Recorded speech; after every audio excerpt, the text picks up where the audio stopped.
नमस्कार, मैं हूं संदली सिंह और आप देख रहे हैं तेज भारत नेटवर्क, जहां हम लाते हैं ताजा और महत्वपूर्ण खबर। चलिए बढ़ते हैं आज की कुछ खास खबर। परिवहन मंत्री प्रताप सरनाईक के रिक्शा चालकों को मराठी सीखना अनिवार्य के बयान पर एनसीपी मुंबई अध्यक्ष हिंदी भाषी विवाद मनीष दुबे की प्रतिक्रिया। परिवहन मंत्री प्रताप सरनाईक के उस बयान पर विवाद तेज हो गया है, जिसमें उन्होंने रिक्शा चालकों के लिए मराठी भाषा सीखना अनिवार्य करने की बात कही है। इस मुद्दे पर अब एनसीपी मुंबई हिंदी भाषी विभाग के अध्यक्ष मनीष दुबे ने तीखी प्रतिक्रिया दी है।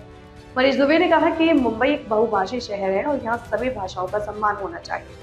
किसी एक भाषा को अनिवार्य करना सही नहीं है। इस बयान के बाद राजनीतिक माहौल गर्म हो गया है और इस मुद्दे पर बहस तेज हो गई है। मनीष जी, क्या कहेंगे? परिवहन मंत्री प्रताप सरनाईक जी ने एक बयान दिया है जिसमें रिक्शा चालकों को अगर मराठी नहीं आती है तो उनसे परमिट छीन लिया जाएगा। इस पर आपकी क्या राय है? हम महाराष्ट्र के जो परिवहन मंत्री जी हैं उनसे मैं निवेदन करूंगा कि आपने जो ये फरमान जारी किया है, ऐसा फरमान जारी करने के पहले आपको ये सोचना चाहिए कि मुंबई का जो कना है, मुंबई में जो परिवहन का सबसे बड़ा सिस्टम है और रिक्शा ड्राइवर है, जो अपने पैसे से परमिट लेके, अपने लोन लेके, खुद का रिक्शा डाल के मुंबई शहर के लाखों यात्रियों को सुविधा देने का काम करते। और उस जगह पे भी अगर आप भाषा का भी बात करने का काम करेंगे तो ये राष्ट्रवादी कांग्रेस पार्टी इस बात का समर्थन कभी नहीं करेगी। वजह इसकी ये है कि आपको मराठी कंपलसेशन अगर परमिट के लिए करना है तो आपने कितना मराठी सिखाने के लिए क्लासेस चलाने का काम महाराष्ट्र में किया है। हमने हमारी पार्टी के माध्यम से लोगों को मराठी सिखाने का हमने काम किया। अगर आपको इस तरह का कोई फरमान लाना है तो कम से कम उनको अल्टीमेटम दीजिए, 4 से 6 महीना, 8 महीना, 1 साल का समय दीजिए। उसके बाद में एक टाइम बाउंड लिमिटेशन कीजिए। उस लिमिटेशन के बाद कि जैसे 1 अप्रैल 2027 के पहले अगर आपको मराठी सीखनी नहीं आई रिक्शा ड्राइवर को तो हम आपका परमिट कैंसिल कर देंगे। इस तरह से अगर आप फरमान कोई देना चाहते तो उसका हम समर्थन करेंगे, हम उसके लिए साथ में रहेंगे। लेकिन अगर आप 1 महीने का फरमान दे के बोलेंगे हम मैं परमिट ले लूँगा तो इसके खिलाफ में हम लोग आंदोलन करेंगे और इस बात को कतई हमारी पार्टी विरोध करने वाली है। पूरे मुंबई में देखा जाए तो सबसे ज़्यादा उत्तर भारतीय है जो रिक्शा चलाते हैं और उम्र उनके लगभग 40 के ऊपर होगा। तो क्या ये सीखने का समय है? मेरा ऐसा मानना है कि कोई भी भाषा सीखने का कोई समय नहीं होता है। सीख कभी भी सकते हैं, लेकिन सीखने के लिए सरकार ने भी उनको फैसिलिटी देने का काम देना चाहिए। आज परिवहन मंत्री जी ने जो बात बोला है, भाषा आनी चाहिए, बुराई नहीं है, हम उसका समर्थन करते हैं। हमने भी मराठी सीखो अभियान की तरफ से महाराष्ट्र में बहुत अच्छे कैंपेन किए। लेकिन आप फरमान मत करिए, आप समय दीजिए, टाइम बाइंड कीजिए, 1 साल का समय दीजिए।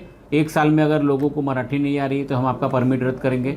सब समझेंगे उस चीज़ को और धीरे धीरे सीखने का प्रयास करेंगे और मुझे लगता है प्रयास में सफल भी होंगे। इस तरह से कोई फरमान होगा तो हम उसका समर्थन करेंगे। क्या आप मनसे के बाद अब प्रताप सरनाईक भाषा विवाद की राजनीति करने की कोशिश कर रहे हैं? अभी कैसा है कि महाराष्ट्र में हम लोग 3 जन मिलकर सरकार है। अभी वो अपनी क्या राजनीति रोटी सेकने के लिए काम करें मुझे पता नहीं।